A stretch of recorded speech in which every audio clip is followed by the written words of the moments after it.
Dengan rahmat dan karunia-Nya lah kita dapat berkumpul di tempat yang berbahagia ini untuk melaksanakan kuliah bersama dosen tamu dengan tema klasifikasi arsip dan record. Izinkan saya sebagai MC menuturkan rundown atau rangkaian acara pada hari ini, yang dimana pertama akan kita buka dengan pembacaan lafal basmalah. Bismillahirrahmanirrahim. Lalu setelahnya akan ada sambutan-sambutan dan penyerahan sertifikat. Lalu setelah itu baru kita akan materi dan berdiskusi serta tanya jawab. Kepada Bapak Mario Lisman, SIP, saya persilakan. Ya. Assalamualaikum warahmatullahi wabarakatuh. Alhamdulillahirabbil alamin. Allahumma shalli ala sayyidina Muhammad wa ala ali sayyidina Muhammad. Yang saya hormati Bapak Universitas Mesri, yang saya hormati Bu Dr. Rahmali dan juga pengisinya yang menjabat sebagai arsipais kami menjadi satuan sekolah pasca sarjana. Sebelum kita memulai, izinkan saya menyampaikan apresiasi atas kehadiran Bapak Zulfikar di pertemuan hari ini. Kehadiran Bapak Zulfikar tentu akan menambah wawasan dan memperkaya pemahaman kita semua mengenai klasifikasi arsip dan manajemen rekod, yang merupakan salah satu aspek penting dalam pengelolaan rekod yang efektif dan efisien.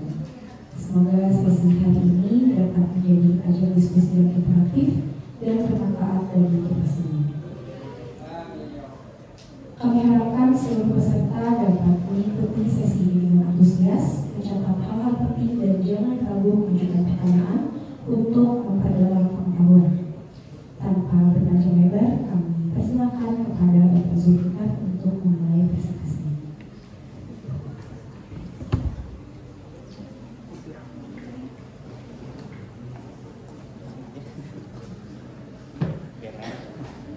Ya, Assalamualaikum warahmatullahi wabarakatuh. Ya, tadi sudah diperkenalkan oleh teman kalian. Untuk saya bukan di Pasca ya. Saya sekarang bukan di Pasca, memperbaiki dulu karena saya sekarang di Unit Arsip yang memang sudah dibuka oleh universitas di bawah Subak Umum. Jadi sekarang ada Unit Arsip berada di bawah, di lantai paling bawah, gitu, paling bawah perpus sebelah kanan. Jadi dulu memang tempat akhir.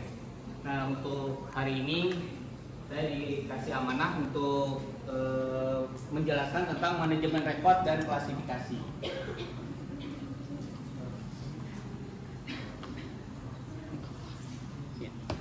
Ya. Manajemen rekod atau sering kita di sini tadi pembahasannya adalah tentang arsip. Ada yang tahu tentang arsip? Atau pernah dengar tentang arsip? Arsip apa sih? Ada yang tahu? Coba saya mau tahu arsip itu apa? Rekaman kegiatan. Nah, di sini dinyatakan bahwa arsip adalah rekaman kegiatan atau rekaman peristiwa ya. Jadi mungkin kalian sudah dapat tentang arsip bahwa rekaman kegiatan yang dilakukan oleh suatu organisasi atau lembaga yang di dalamnya akan merekam semua kegiatan dalam bentuk apa? Dalam bentuk media gitu. Mau media visual ataupun media teks gitu. Jadi artinya ini arsip ini sangat penting sehingga untuk suatu organisasi kita dapat melakukan perekaman atau di dalamnya melakukan penyimpanan di dalamnya. Nah, kalau kita lihat ini, apakah ini arsip atau bukan? Saya tanya dulu, ini arsip atau bukan?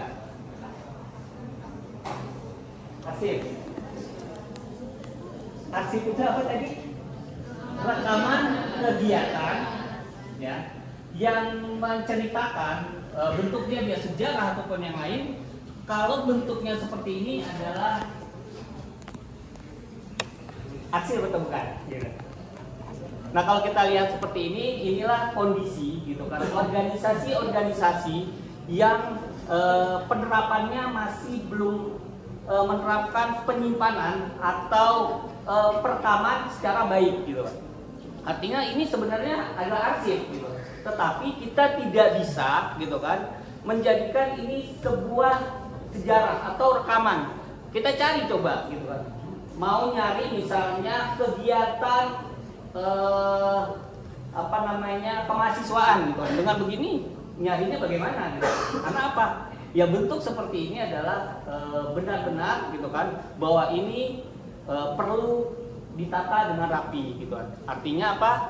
Sehingga perlu tadi prinsip dasar dari arsip adalah merekam. Jadi rekaman semua kegiatan, rekaman semua peristiwa, rekaman kejadian-kejadian atau sejarah gitu. Sehingga dapat dicari atau ditemukan dengan mudah gitu.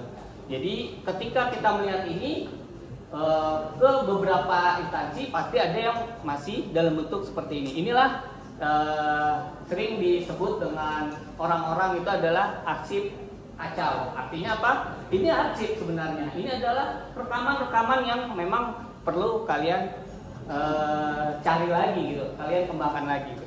Selanjutnya. Nah, kalau sudah seperti ini, gitu kan? Ini adalah sudah di dalam bentuk tadi direkod. Direkod artinya direkam secara baik, gitu kan? Sehingga kita dapat melihat gitu kan. Ketika kita mencari dengan klasifikasi yang baik, maka dengan mudah kita temukan sejarah ataupun rekaman-rekaman yang ada di dalamnya. Ini fungsi arsip. Nah, fungsi-fungsi dari arsip adalah yang pertama untuk perencanaan. Arsip dikelola dengan benar. Ketika arsip dikelola dengan benar, maka perencanaan dapat dilakukan dengan baik. Terus pengambilan keputusan. Ketika ada sebuah arsip atau sebuah data yang baik gitu kan, arsip dikelola dengan benar, maka keputusan-keputusan yang dihasilkan adalah baik pula gitu. Maka untuk membuat suatu organisasi lebih baik adalah bagaimana menyusun arsip ini biar lebih baik lagi. Lalu yang selanjutnya yaitu arsip dikelola dengan benar. Untuk apa? Pertanggungjawaban. Ketika pertanggungjawaban itu tidak dapat disusun dengan baik, gitu kan, maka ada beberapa pertanggungjawaban yang akan hilang. Lalu arsip dikelola dengan benar juga. Apa fungsinya lagi? Perlindungan HAM. Lalu perlindungan aset BMD dan perlindungan kekayaan intelektual. Contoh, misalnya ada penelitian kalian gitu kan. Ketika arsip ini tidak kalian jaga dengan baik, tidak dikelola dengan baik, maka haki atau kekayaan intelektual kalian tidak akan terlindungi dengan baik gitu. Lalu perlindungan batas wilayah negara gitu kan. Ya selama ini kan gitu kan, ketika kita mencari batas negara kita mana sih gitu kan, batas laut kita mana sih gitu kan. Kalau tidak dijaga dengan baik gitu kan, maka kita akan mencari data ini sampai mana arsip yang baik itu. Selanjutnya, nah ini adalah arsip dinamis atau proses pengelolaan arsip. Arsip diciptakan dan digunakan langsung untuk pelaksanaan tupoksi organisasi atau arsip aktif. Artinya arsip yang masih digunakan, gitu kan. Nah nantinya arsip-arsip ini akan digunakan kembali, gitu kan, ketika ada kegiatan yang ingin ditindaklanjuti, gitu kan. Contohnya, gitu kan, arsip aktif itu adalah data mahasiswa kalian, gitu kan. Data mahasiswa kalian itu masih akan aktif. Dalam waktu nanti ada rentan retensinya gitu. Kapan ini arsip akan masuk ke dalam inaktif? Arsip inaktif adalah arsip yang disimpan untuk retensi dan memori lembaga. Artinya setelah arsip ini aktif, maka akan disimpan gitu. Karena apa? Sudah tidak digunakan secara terus-menerus gitu. Nah, ini proses umum pengelolaan arsip. Yang selanjutnya arsip bisa nantinya menjadi arsip statis atau biasanya arsip yang dipermanenkan gitu. Atau arsip akan dimusnahkan. Nah, ini ada pengelolaan instrumen pengelolaan arsip dinamisnya adalah alat yang digunakan proses pengendalian arsip dinamis secara efisien, efektif, dan sistematik, meliputi penciptaan, penggunaan, dan pemeliharaan serta penyusutan arsip.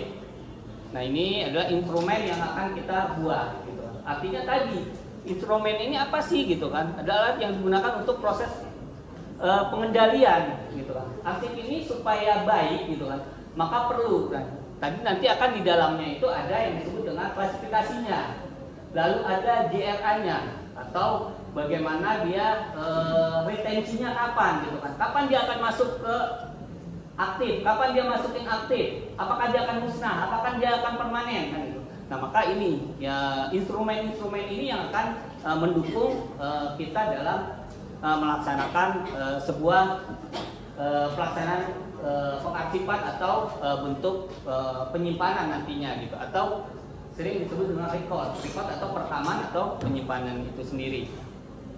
Lalu instrumen adalah yang dipakai untuk mengerjakan suatu kamus besar di dalam kamus besar bahasa Indonesia ini adalah alat yang dipakai untuk mengerjakan sesuatu. Jadi artinya nantinya kita akan membentuk tadi yang judul di kita pembahasan materi kita adalah tadi manajemen rekod dan klasifikasi. Jadi akan kita buat instrumennya. Bagaimana kita membuat instrumen ini sehingga nanti orang akan mudah mengklasifikasi gitu, menempatkan satu arsip gitu kan, satu dokumen atau satu berkas ke dalam satu kesatuan sehingga mudah dicari, efektif, efisien, dan lain-lain. Lalu pengelolaan arsip dinamis adalah proses pengendalian arsip dinamis secara efisien. Jadi kita perlu gitu kan mengelola arsip dinamis ini dengan efisien, meliputi penciptaan, penggunaan, dan pemeliharaan serta penyusutan arsip. Ini ada di pasal 1 angka 25 Undang-Undang 43 tahun 2009 di dalam kearsipan. Ini dapat lihat selanjutnya. Nah, ini untuk mendukung pengelolaan arsip dinamis yang efektif dan efisien, maka pencipta arsip harus memperhatikan. Di sini ada Perka Andri tahun nomor 19 tahun 2012, pedoman penyusunan klasifikasi arsip gitu. Nah, di Perka Andri nomor 17 tahun 2012, pedoman pembuatan sistem klasifikasi keamanan dan akses arsip dinamis. Artinya untuk pembuatan ini adalah pertama, kalau dari awal adalah tata naskah dinas gitu. Tata naskah dinas ini adalah dibuat untuk bagaimana bentuk dari arsip yang ingin diciptakan gitu kan. Terus bagaimana nanti siapa yang berwenang di dalamnya gitu. Jadi ini ya, instrumen ini adalah mengatur bagaimana gitu kan surat ini akan tercipta, siapa yang berwenang menandatangani, terus bagaimana nanti pengklasifikasiannya, bagaimana nanti pembuatan untuk form atau bentuknya dari surat itu sendiri gitu.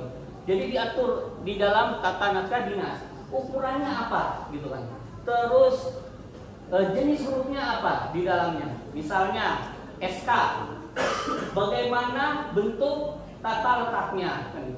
Maka ini adalah untuk instrumen ini mengatur gitu kan, mengatur untuk tata nata dinas ini. Jadi bentuk-bentuk ini diatur gitu kan. Nah, yang kita pakai sampai saat ini adalah tahun 2013 untuk yang kemenaknya gitu. Kemenak itu yang kita pakai PMA tahun 2013, sedang disusun kembali oleh Kemenak. Kalau untuk Andrinya di sini adalah Andri tahun 2014.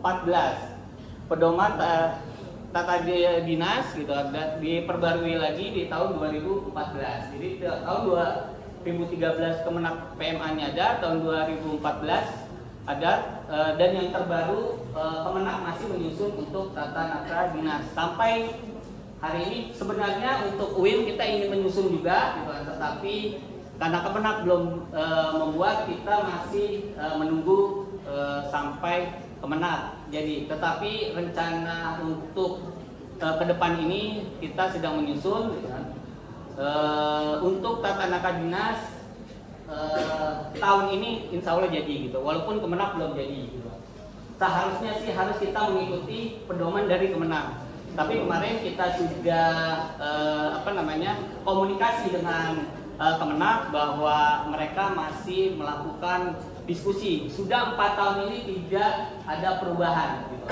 Jadi dia mendiskusikan terus gitu kan, sampai perancangannya ini sudah bergantian belum jadi, sehingga kita sedang menyusun tata naka dinas. Lalu klasifikasi arsip. Nah, nanti kita akan bagaimana sih gitu kan langkah-langkah untuk klasifikasi arsip. Maka ini juga kita akan melihat apa aja sih gitu kan langkah-langkahnya untuk membuat klasifikasi arsip. Di UIN ini juga kita sudah ada instrumen untuk klasifikasi arsip itu tahun 2016 gitu kan. Itu kita punya klasifikasinya dan sedang kita perbarui dengan peraturan baru gitu kan. Perka Andri ini kita juga sedang menyusun gitu kan untuk klasifikasi arsip ini. Dan mungkin ya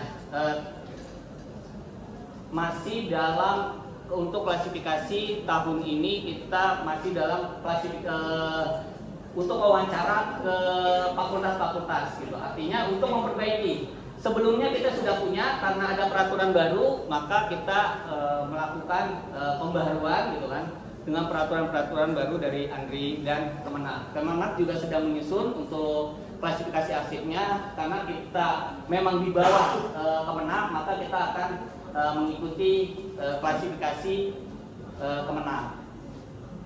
Lalu yang selanjutnya yaitu jadwal retensi arsip. Artinya ini juga dilakukan untuk penjadwalan gitu kan. Kapan arsip ini akan untuk aktif kan gitu. Juga kapan ini akan inaktif dan apakah arsip akan musnah atau tidak. Nah, ini kita akan buat gitu kan. Artinya dengan melihat peraturan-peraturan yang ada di dalam peraturan perundang-undangan yang ada gitu. Lalu yang selanjutnya yaitu tentang JRA atau keamanan arsip gitu. Jadi kita juga sedang membuat, seharusnya gitu kan, penyusunan ini dari Andri itu adalah pembuatan klasifikasi, jadwal retensi dan JRA itu dalam satu kegiatan gitu kan. Tapi pada saat ini kita membuat untuk yang klasifikasi, jadwal retensi dan JRA kita terpisah karena untuk mengejar ketertinggalan ini gitu. Karena sudah lama tidak berubah gitu kan, tidak berubah, maka klasifikasi yang kita dahulukan. Kemarin kita sedang mengejar untuk tata nata dinas sudah kita buat dan sudah kita terapkan, tetapi klasifikasi masih dalam bentuk untuk diwawancarakan gitu. Jadi ada beberapa bentuk-bentuk yang perlu kita cari informasinya, karena nggak mungkin gitu kan kita seorang arsiparis gitu, arsiparis yang menebak-nebak gitu, oh kegiatan ini adalah seperti itu. Lalu JRA dan lain-lain. Selanjutnya Bu. Nah, ini tadi instrumen pengelolaan kearsipan dinamis, tata kelola pengelolaan informasi. Penjelasan yang tadi adalah pengelolaan informasi tertulis yang meliputi pengaturan jenis, format, penyiapan, pengamanan, pengabsahan, distribusi dan penyimpanan serta media yang digunakan dalam komunikasi kedinasan. Jadi ini yang dikatakan tadi tata naskah dinas. Nah, ini memang kita sedang memproduksi gitu atau memperbaiki tata nata dinas yang kita miliki gitu. Jadi UIN sudah punya instrumen ini gitu kan, instrumen tata naskah dinas. Walaupun gitu kan kalau kita lihat ke fakultas-fakultas masih belum ada gitu, karena pergantian pegawainya, yaitu kelemahan nanti kita memperbaiki itu tadi, kearsipan kita yang tidak baik maka akan tidak berjalan dengan baik organisasi. Maka kita sekarang menciptakan gitu kan, setelah tata naka dinas ada klasifikasi arsip ini, pengelolaan arsip menurut urusan atau masalah secara logis, kronologis dan skematis berdasarkan fungsi dan kegiatan organisasi penciptaan untuk memudahkan penemuan kembali gitu. Artinya kita klasifikasi arsip gitu kan, supaya kita mengumpulkan rekaman-rekaman gitu kan, rekaman-rekaman yang ada di dalam kegiatan itu. Lalu jadwal retensi, suatu daftar yang berisi sekurang-kurangnya jenis arsip beserta jangka waktu penyimpanannya sesuai dengan nilai kegunaan dan digunakan untuk pedoman penyusutan arsip. Artinya, nah itu tadi, penyusutan arsip ini seperti apa gitu kan, jadwal retensinya seperti apa, apakah dia akan dimusnahkan, apakah dia dipermanenkan gitu kan, atau nanti ada satu lagi di periksa ulang gitu. Artinya setelah retensi ini selesai gitu kan, yang pertama arsip aktif, arsip inaktif, dan ada 3 biasanya yang dilakukan, yaitu pertama pemusnahan, dipermanenkan, atau yang ketiga bisa ditinjau ulang atau diperiksa ulang gitu. Apakah ini masih perlu disimpan, disusutkan kembali, atau masih perlu waktu yang panjang. Ya contohnya ya seperti kejadian-kejadian politik masa ini kan gitu kan. Apakah ini perlu itu? Kayak ijazah, harusnya ijazah ya disimpan kan gitu. Dan lain-lain gitu kan. Absen misalnya, absen ada retensinya, tetapi ketika dilihat kejadian yang lalu, nah itu mungkin nanti harus ada retensi arsip yang dilakukan.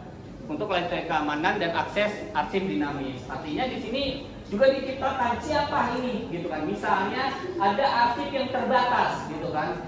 Yang terbatas ini harus ada hak aksesnya siapa nantinya. Nah, itu juga harus diciptakan. Di sini artinya ada beberapa dokumen gitu kan.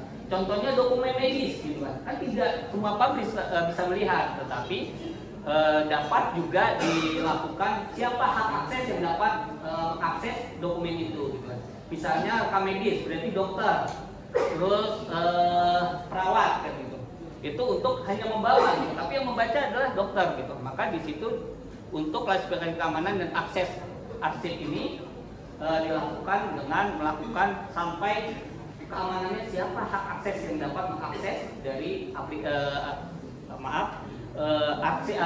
berkas atau dokumen yang kalian miliki. Nah itu yang dilakukan. Jadi ada nanti arsip yang terbuka untuk publik dan juga ada arsip yang memang terkunci gitu atau terbatas. Siapa sih hak aksesnya? Ketika disetujui oleh pembuat akses ya dia dapat dilihat gitu. Contoh misalnya kita mau ke KPU minta ijazahnya kan gitu, ijazahnya seseorang yang bermasalah, maka kita mengajukan surat gitu. Hak akses itu terjadi. Nah itu berkas itu ada perlindungan keamanannya. Nah ini tadi tentang arsip gitu kan. Nah kita masuk ke manajemen rekod. Ini bagaimana pembahasan kita adalah tentang memanage gitu kan. Di sini dikatakan rekod adalah informasi sebagai bukti kegiatan dan transaksi. Manajemen rekod adalah pengendalian rekod atau perekaman dari pencipta hingga musnah atau permanen. Gitu. Jadi ini bagaimana memanage gitu pengendalian dari arsip gitu kan, dari arsip atau dari rekaman-rekaman yang dilakukan dari penciptaan sampai pemusnahan atau dia ditaruh jadi permanen. Selanjutnya, nah mungkin kalian pernah membaca tentang tujuan manajemen rekod. Yang pertama, informasi otentik dan terpercaya. Jadi tujuan manajemen rekod itu agar gitu kan bahwa informasi ini otentik atau terpercaya gitu kan. Tidak ada lagi orang yang membuat kepercayaan itu hilang gitu. Kayak kejadian sekarang kan gitu. Mana buktinya gitu? Mana buktinya gitu? Karena apa? Karena berkasnya ketika diminta tidak dapat ditunjukkan gitu kan. Contoh ijazah oke, sudah dibuatkan gitu kan. Sudah dibuatkan surat keterangannya. Tetapi mana buktinya bahwa ini sudah dianalisa gitu kan. Maka tujuan manajemen rekod ini adalah membuat atau memberikan ini loh rekamannya gitu. Ini loh rekaman yang terjadi ketika terjadinya surat keterangan ini kan gitu. Nah itu maka disebut tadi kalau di arsip itu adalah rekaman kegiatan gitu. Jadi rekaman semua kegiatan sehingga terciptalah satu arsip yang memang dapat disimpan gitu. Nah itu yang kedua yaitu mendukung keputusan gitu kan. Sehingga tujuan dalam record ini adalah yang kedua mendukung keputusan apa yang akan diambil gitu. Yang ketiga memenuhi syarat hukum dan akuntabilitas gitu. Sehingga ini memenuhi syarat apakah dia dapat dijadikan barang untuk barang bukti atau tidak gitu kan. Nah itu adalah tujuan dalam manajemen rekod. Jadi semua kejadian-kejadian atau perekaman-perekaman ini dilakukan secara mandiri gitu atau secara terstruktur dan akuntabel gitu. Lalu yang keempat yaitu melindungi hak organisasi dan masyarakat. Dan yang kelima efisien biaya dan ruang simpan. Biasanya kalau manajemen record ini gitu kan yang sudah terrecord ke dalam digital atau yang lainnya. Sehingga dapat. Dan prinsip record adalah yang pertama keaslian tadi yang dikatakan yang pertama. Apakah ini dapat mendukung keasliannya? Maka perlu ada keaslian yang di dalamnya. Lalu yang kedua, prinsip yang kedua record itu harus apa? Keutuhannya harus utuh. Artinya apa? Sejarah dari pertama dia menciptakan sampai akhir itu semua data itu terkumpul dengan baik. Gitu. Artinya utuh, tidak ada satu data pun yang hilang gitu. Untuk pendukung dari report itu. Gitu. Yang ketiga, ketersediaan, gitu kan? Dia harus tersedia, gitu kan? Bahwa memang ada, gitu kan? Ketika dilihat ada, gitu kan? Terbukti ada, gitu. Yang keempat yaitu keterpercayaan. Gitu. Betulkah ini, gitu kan? Bahwa record ini benar-benar asli, gitu. Yang pertama keasliannya, keutuhannya, dan ketersediaannya terjamin. Itu keterpercayaan dari prinsip record itu. Kita harus membentuk itu gitu kan, bahwa prinsip record itu harus seperti itu. Dapat dipercaya gitu. Bahwa ini dapat dipercaya. Apa yang kita simpan, apa yang kita lakukan adalah semua tersusun dengan baik, semua dapat dipercaya dan semua dapat dipertanggungjawabkan. Nah ini ada siklus hidup record gitu. Yang pertama adalah penciptaan atau perolehan gitu. Jadi record ini bisa dalam bentuk diciptakan atau diperoleh gitu. Artinya itu dibuat langsung. Gitu. Yang kedua penggunaan atau distribusinya gitu. Nah itu juga harus ada siklus di dalamnya. Bagaimana penggunaannya gitu kan. Bagaimana distribusinya gitu kan. Apakah contoh distribusi ketika membawa sebuah data atau record itu rahasia, bagaimana mendistribusikannya gitu, bagaimana pengamanannya gitu kan. Nah itu juga harus dilakukan gitu, itulah siklusnya. Lalu penyimpanan dan pemeliharaan. Gitu. Nah ini di mana penyimpanannya gitu kan. Apakah mudah diakses atau tidak gitu. Lalu ada pemeliharaannya. Bagaimana pemeliharaannya? Jangan sampai sudah disimpan gitu kan. Untuk tempat penyimpanannya tidak bisa menjamin dokumen itu dapat aman kan gitu. Maka bentuk-bentuk itu adalah dilakukan secara baik gitu. Bahwa ada penyimpanan. Ketika ada penyimpanannya, tempat penyimpanannya layak atau tidak. Gitu. Terus tempat penyimpanannya bebas dari hama atau tidak gitu kan. Karena kalau yang dalam bentuk record gitu kan atau dalam bentuk keamanannya juga terjamin atau tidak. Misalnya dalam bentuk digital, apakah keamanan di dalam jaringannya aman atau tidak? Nah itu harus penyimpanan itu pemeliharaannya harus ada bentuknya. Penilaian. Nah bagaimana penilaian dari record itu? Ya tadi yang dinyatakan ketika ini sudah waktunya dihapus ataukah dinilai kembali gitu. Yang terakhir yaitu adalah penyusutan. Bagaimana bentuk-bentuk penyusutannya. Nah ini ada langkah manajemen record. Yang pertama yaitu lanjut dulu. Ya yang pertama teknik analisa organisasi gitu. analisa organisasinya, memahami apa dan bagaimana organisasi itu bekerja. Nah ini report ini kita harus memahami gitu kan, apa organisasi itu apa sih ini gitu kan, organisasi pendidikan, organisasi pemerintahan atau organisasi lainnya gitu kan, perdagangan dan lain-lain. Nah itu kita harus memahami dulu gitu kan, untuk membentuk gitu teknik analisa organisasi. Jadi untuk membentuk ini langkah-langkahnya tadi kita untuk membuat manajemen reportnya ya kita harus ada analisa organisasi gitu kan. Di sini memahami apa dan bagaimana organisasi itu bekerja. Lalu telah dokumen resmi, contohnya ya statuta gitu atau peraturan atau pedoman. Gitu. Di dalam ini teknik organisasi ini statutanya seperti apa sih gitu kan? Sehingga nanti ketika kita mengklasifikasi kita tahu gitu kan bentuk ini adalah pendidikan. Sehingga ada beberapa yang dapat kita pisahkan. Nanti misalnya untuk fasilitatif gitu kan. Dan bentuknya fasilitas gitu sebagai pendukung saja gitu kan.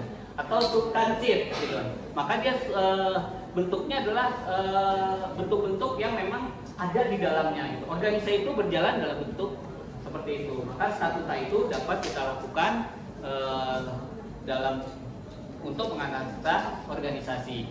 Lalu identifikasi unit kerja gitu. Unit kerja itu kita harus identifikasi bagaimana alur kerjanya gitu. Tugas pokoknya apa sih gitu kan. Nah, untuk nanti kita juga dapat mengklasifikasi gitu kan. Untuk oh ini nanti kegiatannya adalah misalnya kemahasiswaan. Oh, kegiatannya adalah kegiatan BEM gitu. BEM dalamnya apa aja gitu kan. Nah, itu kan adalah bagaimana kita melihat unit kerja itu dan tugasnya pokoknya apa sih gitu kan. Oh dia adalah mengelola mahasiswa gitu atau menjadi jembatan untuk mahasiswa dan universitas gitu. Nah itu juga indikasi unit kerjanya gitu. Artinya unit kerja ini tugas pokoknya dan fungsinya apa gitu. Lalu yang selanjutnya menentukan penciptaan rekor kreator atau menentukan penciptaan rekornya ini gitu. Nah itu teknik organisasi. Contoh di perguruan tinggi, fakultas dan biro menciptakan rekor berbeda. Gitu. Pasti gitu. Kenapa? Beda dari unit kerja itu, tugas pokoknya juga berbeda gitu. Contoh di rektorat ya dia mengurus bentuk-bentuk ya dari administrasi rektorat gitu. Artinya mengurus administrasi dari universitas. Gitu. Tapi ketika ke fakultas gitu kan, maka fakultas yang dikelola adalah mahasiswa gitu. Maka di situ nanti akan banyak bentuk kegiatannya atau tugas pokoknya adalah atau fungsinya adalah mengelola mahasiswa dan pendidikan. Lalu analisa lingkungan, faktor internal, struktur, teknologi, SDM, kebijakan internal. Faktor internal ini adalah strukturnya, struktur seperti apa sih gitu kan? Struktur dari lingkungannya gitu kan. Terus teknologi yang digunakan seperti apa sih gitu kan? Dan SDM, lalu kebijakan yang dilakukan di dalam organisasi itu. Lalu faktor eksternalnya. Nah, faktor eksternalnya regulasi. Seperti contoh tadi, kita bisa membuat tata data dinas harus apa? Harus regulasinya ada gitu kan, bahwa kita harus mengikuti Kemenak karena kita di bawah Kemenak. Maka itu juga harus kita lihat. Terus untuk membuat contohnya lagi tadi klasifikasi, kita juga harus berpanduan kepada Kemenak karena regulasinya adalah seperti itu gitu, bahwa kita di bawah Kemenak. Ketika kita membuat satu klasifikasi itu berbeda dengan Kemenak, maka akan tidak dapat nyambung. Artinya klasifikasi ketika kita mengirim berkas ke dalam Kemenak, maka tidak akan masuk ke dalam rekodnya gitu, dalam rekodnya. Nah itu juga faktor eksternal regulasi, standar internasional, akuntabilitas publik, lingkungan mengaruhi siklus hidup rekor. Manfaatnya menjamin sistem kualitatif patuh aturan, adaptif terhadap perubahan eksternal. Ya, Bu. Lalu ada analisa fungsi, fokus pada apa yang dikerjakan organisasi. Fungsi utama misalnya di kita di UIN, fungsi utamanya ya pendidikan, penelitian, pengabdian, terutama perguruan tinggi gitu kan. Nah itu adalah fungsi utama. Di dalam kita ingin membuat nantinya klasifikasi di dalam universitas ini adalah yaitu tadi di dalamnya adalah pendidikan. Nah, maka pendidikan, lalu ada penelitian dan pengabdian pada masyarakat. Lalu ada fungsi pendukung. Fungsi pendukungnya apa? Nanti masuknya adalah ke fasilitatif gitu, yaitu keuangan, kepegawaian atau satpras gitu. Ada lagi fungsi manajerial, ada perencanaan, evaluasi dan pengawasan. Nah, untuk fokus ini gitu, maka fungsi relatif stabil mesti terus-terus berubah gitu. Maka ini yang harus kita analisa fungsinya dulu gitu kan, untuk membuat nanti klasifikasi dari record itu. Nah, lalu kita juga akan menganalisa strukturnya gitu kan, mengkaji bagian organisasinya gitu kan, seperti apa sih bagiannya gitu kan. Karena apa? Nanti bagaimana alurnya gitu kan. Seperti contoh tadi untuk membuat tata naka dinas, maka juga mengkaji bagaimana organisasinya ini gitu kan, turunnya kemana gitu. Untuk menentukan peran tiap unit kerja gitu kan, juga harus kita analisa strukturnya gitu. Bagaimana menentukan peran tiap unit kerja, apakah dia bisa melakukan gitu kan, kewenangannya sampai di mana gitu. Nah, itu juga harus kita ketahui. Lalu mengetahui siapa pencipta record gitu. Nah, itu juga harus terekam gitu. Artinya ini strukturnya, siapa sih pencipta record ini gitu kan, siapa sih penciptanya gitu kan. Nah, nanti setiap unit itu harus ada, kita harus mengetahui. Lalu menetapkan titik kendali arsip, record control point-nya. Jadi kita harus terus menetapkan titik kendali arsip. Siapa akan mengendalikan arsip ini gitu kan, sehingga dapat ditemukan atau dapat diperbaiki dengan baik gitu.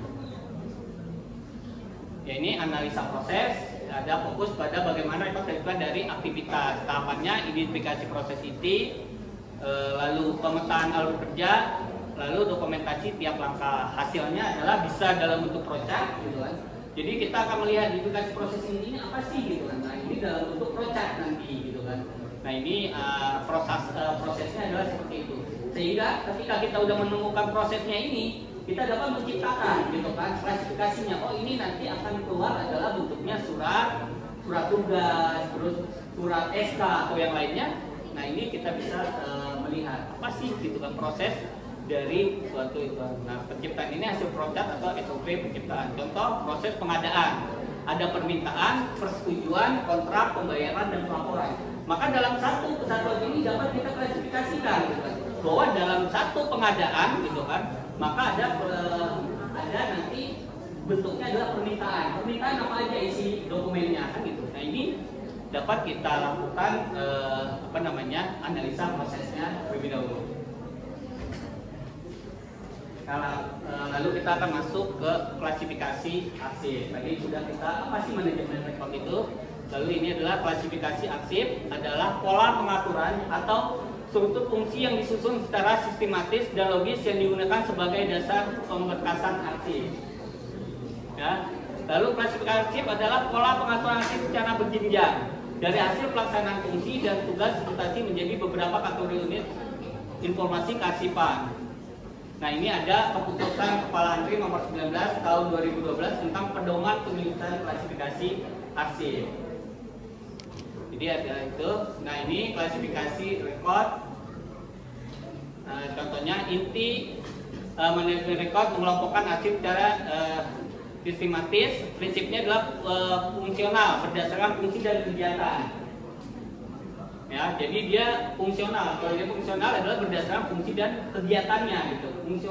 Fungsinya apa sih gitu dan kegiatannya apa sih gitu kan. Lalu hierarki yaitu fungsi, kegiatan dan transaksi. Ya, jadi dia ada kalau dia fungsional ya bentuknya adalah fungsi dan kegiatan. Gitu.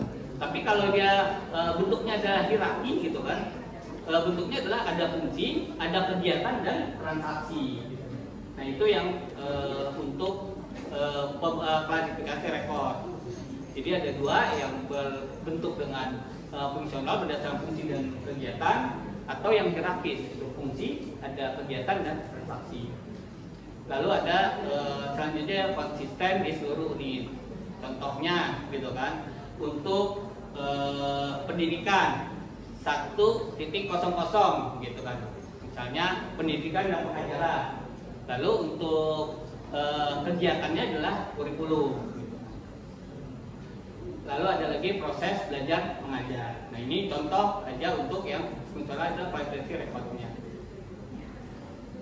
Nah ini dijelaskan bentuk dari arsip itu adalah rekaman kegiatan yang tadi kalian sampaikan bahwa rekaman kegiatan atau peristiwa dalam berbagai bentuk dan media sesuai dengan perkembangan teknologi informasi dan komunikasi yang dibuat dan diterima oleh lembaga negara, pemerintah daerah, lembaga pendidikan, perusahaan dan lain-lain. Ya. Dan itu adalah dan dalam bentuk kehidupan bermasyarakat, berbangsa dan bernegara. Jadi klasifikasi arsip adalah pola pengaturan, gitu kan ya, secara berjenjang dari hasil pelaksanaan fungsi dan tugas instansi menjadi beberapa kategori informasi kearsipan. Nah, jadi kita tadi itu sudah klasifikasi arsip ini kita pola pengaturan arsip secara berjenjang. Jadi kita mengatur secara berjenjang. Lalu setelah itu kita membuat kode-kode di dalam kearsipan. Kode klasifikasi adalah simbol atau tanda pengenal suatu struktur fungsi yang digunakan untuk membantu menyusun tata letak identitas arsip itu.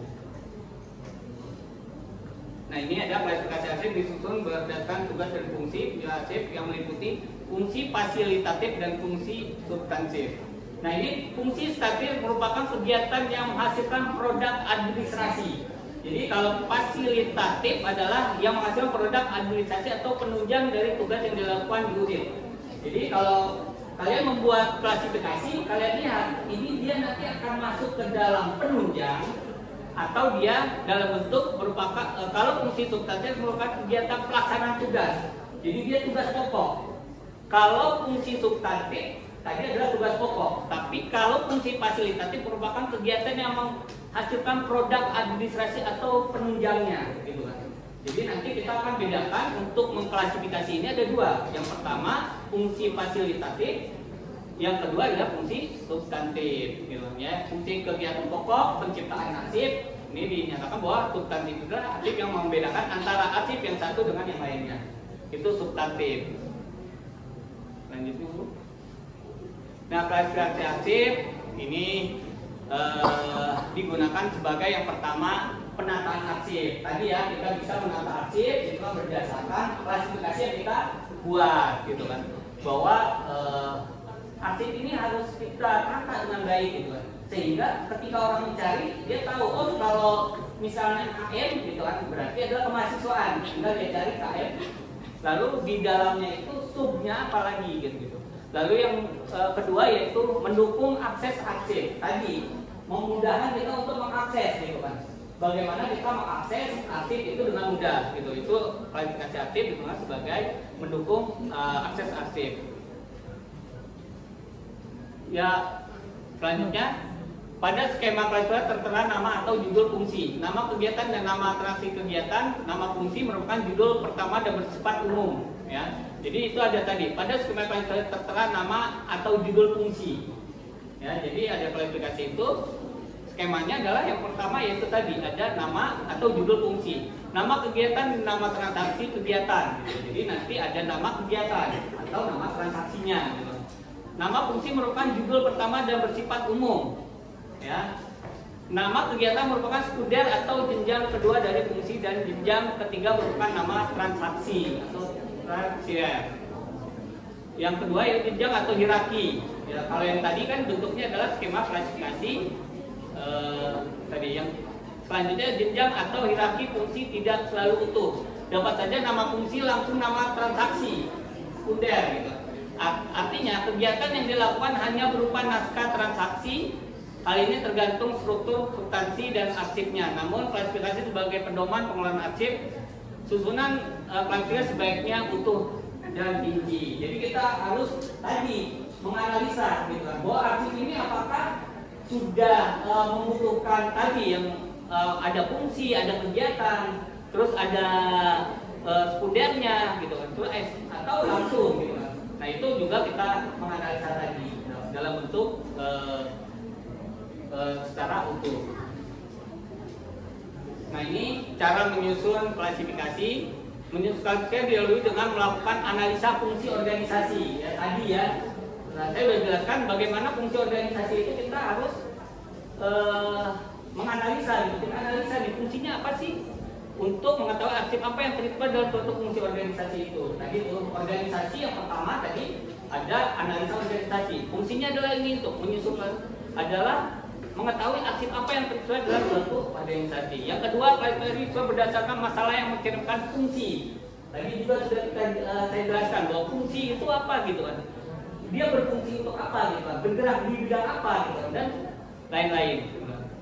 Dan kegiatan organisasi. Lalu yang ketiga, klasifikasi secara berjenjang. Jadi artinya dia berjenjang dari yang utamanya gitu kan. Misalnya pendidikan gitu. Pendidikan dalamnya apa aja sih gitu kan. Nah, itu harus berjenjang. Memperhatikan prinsip perkembangan dari umum ke khusus. Terdiri dari pokok masalah, sub masalah dan sub masalah gitu. Jadi bisa jadi dia hanya pokok masalah dan sub masalah, atau dia bisa dalam bentuk pokok masalah, sub masalah dan sub masalah gitu. Jadi itu yang klasifikasi disusun bisa dalam bentuk 2 tingkat ataupun dalam bentuk 3 tingkat. Setelah tersusun klasifikasi, tambahkan kode klasifikasi untuk mempermudah menyebutkan klasifikasinya. Jadi setelah kamu susun gitu kan, maka kamu tambahkan gitu kan. Misalnya kamu menambahkan kode klasifikasinya tadi. Kode klasifikasi adalah nomor atau abjad atau yang lainnya gitu. Jadi bisa kalian lakukan. Misalnya contoh pendidikan pengawasan, misalnya PS gitu kan. Lalu di bawahnya lagi ada pengawasan untuk akademik, maka bisa jadi PS 00 gitu kan. Maka pengawasan akademik apa lagi gitu kan di bawahnya. Misalnya ada 3 tingkat, maka bisa kalian masukkan dengan PS 0001 kan gitu. Nah itu bentuk-bentuk tersusun secara klasifikasi tambah kode klasifikasi untuk mempermudah penyebutan klasifikasi. Jadi ketika kalian memasukkan klasifikasi, kalian melihat oh bentuknya adalah seperti ini. Nah kode klasifikasi tadi dijelaskan, kodifikasi arsip adalah tanda pengenal urutan masalah dalam bentuk angka, huruf atau keduanya kan gitu. Tadi saya contohkan tadi, misalnya PS 00.01 gitu. Nah itu bisa. Sarana untuk mempermudah pengenalan klasifikasi arsip. Sarana penghubung klasifikasi secara logis sistematis. Jadi kita bisa mengumpulkan dalam satu bentuk klasifikasi. Jadi kalau pengawasan ya satu pengawasan. Jadi bisa kita kumpulkan satu pengawasan, tetapi di dalamnya ada sub dan sub lainnya. Terus untuk yang selanjutnya, sarana mempermudah susunan urutan ringkas dalam penyimpanan arsip. Unsur kode tadi dinyatakan bisa menggunakan angka, abjad, gabungan angka dan abjad. Artinya kita bisa membentuk ini gitu. Nah maka karena kita universitas biasanya berpanduan kepada Kemenak gitu. Karena kita di bawah Kemenak, maka kemarin kita sudah melihat Kemenak, klasifikasi Kemenak pun belum jadi juga gitu. Jadi tapi dia masih menggunakan yang lama. Kita juga masih menggunakan yang lama, tetapi kita UIN sedang menyusun untuk yang pertama tadi tata cara dinas sudah hampir ditandatangan gitu. Belum ditandatangan kan? Hampir, karena itu ditandatangan oleh rektor, disahkan oleh rektor gitu. Tapi sudah dianalisa oleh bagian umum dan itu bahwa ini sudah dapat kita gunakan. Ya, insya Allah tata dinasnya bisa selesai, tapi untuk klasifikasi kita lagi menyusun. Jadi memperbaiki tata dinas sebelumnya. Nanti saya akan kasih contoh bukan tata dinas, klasifikasi yang telah kita miliki. Selanjutnya Bu. Nah ini penyusunan klasifikasi. Unsur utama, unsur fungsi organisasi gitu. Yang kedua, fungsi meliputi seluruh tanggung jawab yang dibutuhkan organisasi untuk melaksanakan kegiatan. Jadi jenjang fungsi dan kegiatan dirinci menjadi yang pertama masalah primernya. Apa sih masalah primernya? Contohnya masalah primernya tadi kemahasiswaan gitu kan. Nah, masalah sekundernya apa nanti kemahasiswaan gitu kan. Nah, kemahasiswaan tadi kegiatan mahasiswa. Nah, di dalam kegiatan mahasiswa itu adakah cabangnya lagi? Misalnya contoh, kegiatan mahasiswa itu ada yang pertama ada BEM. Kan gitu, kegiatan mahasiswa gitu kan. Atau yang lainnya gitu kan. Masalah BEM, bagaimana pelaksanaan kegiatan BEM dan lain-lain. Itu bisa kita pertama masalah primernya yang tadi kemahasiswaan, yang kedua yaitu tadi kegiatan kemahasiswaannya, yang ketiga nanti bisa dimasukkan. Selanjutnya Bu. Nah ini yang ada di Kemenak ya, kode klasifikasi di lingkungan Kementerian Agama tahun 2010. Jadi kita belum sampai sekarang belum berubah. Kemenak sedang juga melakukan perubahan untuk klasifikasinya. Nah ini fasilitatifnya itu ada KU, keuangan, KP kepegawaian, OT, organisasi dan tata laksana, HK hukum, gitu kan, HM kehumasan, KS kesekretariatan, TL penelitian, PS pengawasan. Untuk substantifnya yaitu PW yaitu perkawinan, HJ itu haji, BA itu pembinaan agama, dan PP pendidikan dan pengajaran.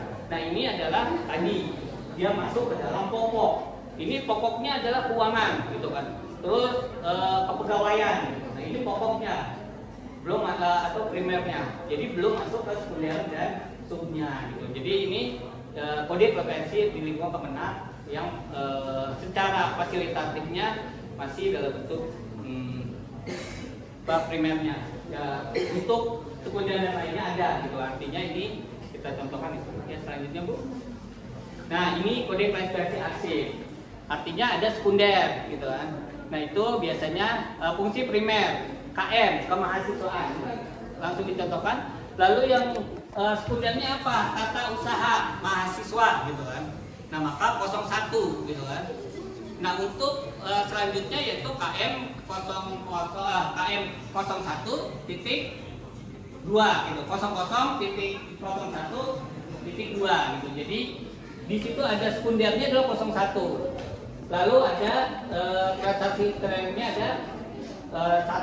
Artinya di KM ada 01, lalu kita tambahkan dia dalam bentuk perjalanan dinas dalam negeri gitu kan. Nah itu adalah dalam bentuk transaksi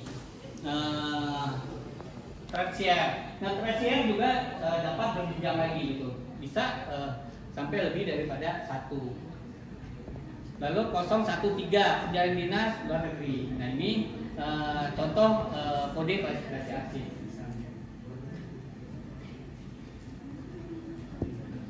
Nah ini kode klasifikasi yang tadi dinyatakan bahwa KM kemahasiswaan untuk aktivitas sekundernya adalah 00 adalah tata usaha kemahasiswaan.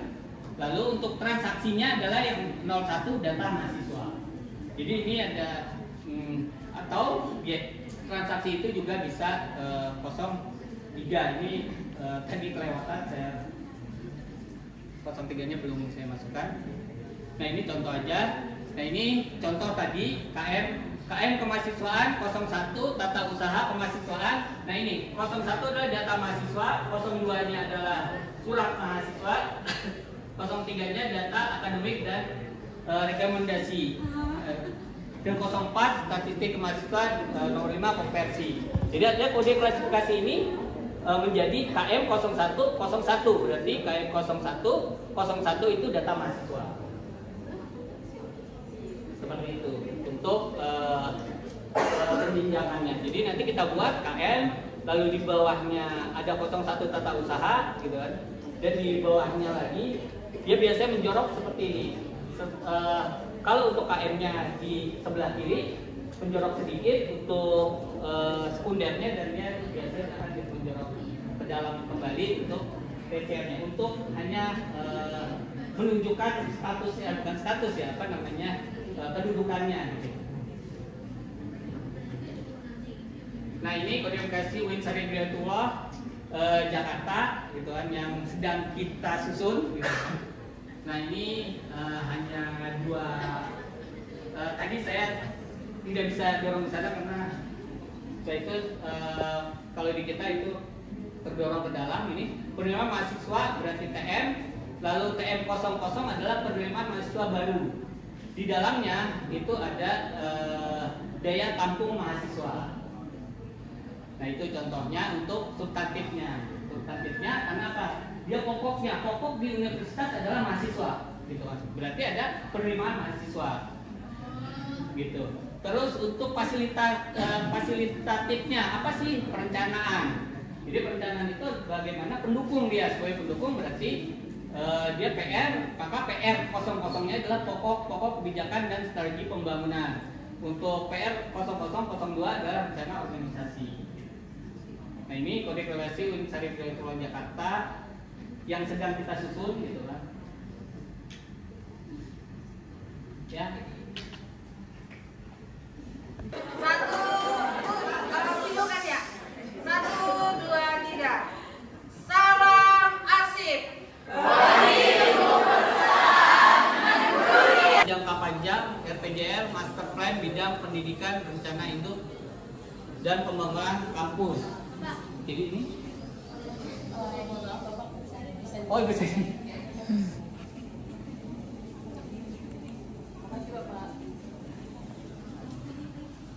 Nah ini contoh yang disusun